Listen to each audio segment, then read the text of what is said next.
No. Buenas tardes, Brasil. Buenas tardes, América Latina.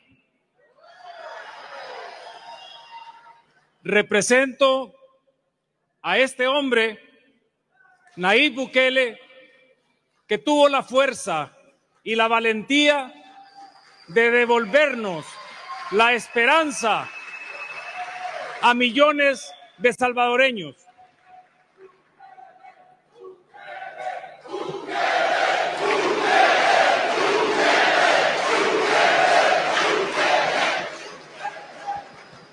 Como ustedes saben, la historia de El Salvador de los últimos 40 años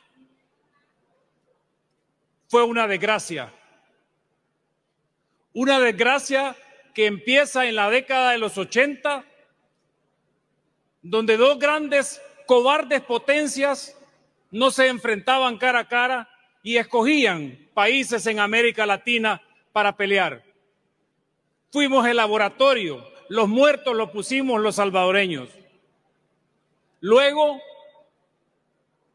en 1992, nos dijeron que habían firmado la paz y por ende como sociedad y como salvadoreños estuvimos esperando la paz y la seguridad.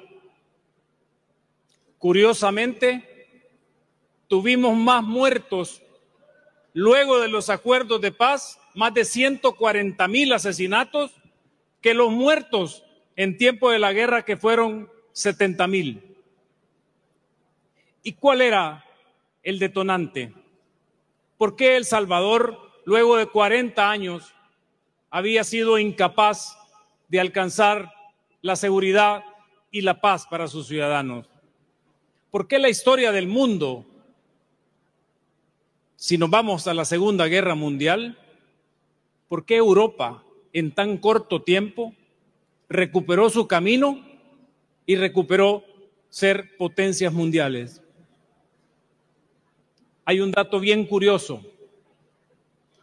Europa, para salir de la Segunda Guerra Mundial y brindar seguridad y esperanza a sus ciudadanos, transitó por el camino de la justicia.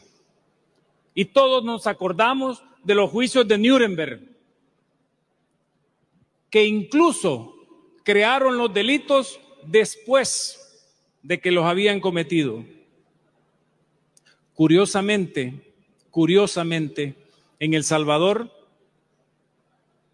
esos globalistas perversos habían estado manejando la cosa pública y transitamos por gobiernos que decían que eran de derecha por 20 años y luego 10 años por gobiernos que decían que eran de izquierda.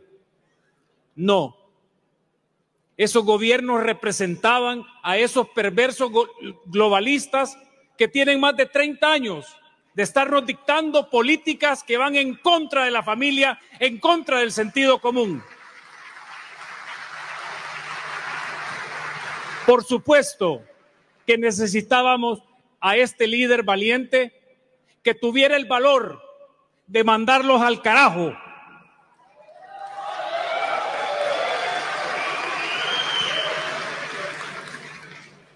En esa auditoría de la historia de El Salvador, entendimos cómo estos perversos globalistas en la década de los 90 nos impusieron una gran cantidad de leyes, como cuando yo voy al doctor enfermo y me da una receta, pero no es una receta para curarme, sino para que me hunda más en la enfermedad. Y empezaron a meternos las leyes contra el menor infractor, donde los menores eran impunes, donde el recurso humano que necesitaban esos pandilleros terroristas iba a ser impune. Y no les bastó eso. Luego nos pusieron unos códigos penal y procesal penal que no eran para que el Estado le ganara la guerra al crimen organizado. Y no conformes con eso, se tomaron el poder judicial. El estudio y las estrategias elaboradas con el presidente desde el 2017 pasaba por entender que todo lo que pudiésemos hacer con nuestras fuerzas del orden, policía, ejército, iba a ser insuficiente, porque ya habíamos hecho ese estudio responsable de los últimos 30 años en El Salvador. Cuando el pueblo salvadoreño le entregó al presidente Nayib Bukele la mayoría en el Parlamento, en el Congreso, en el 2021, tomamos la decisión que los que no querían al pueblo nunca tomaron. Mandamos al carajo a la Corte Suprema de Justicia, a los 5 magistrados. Y no solo eso, también mandamos al carajo al fiscal general de la República, que eran los candados que tenían estos perversos globalistas para que nunca El Salvador saliera adelante, para que nunca El Salvador pudiera vivir en paz.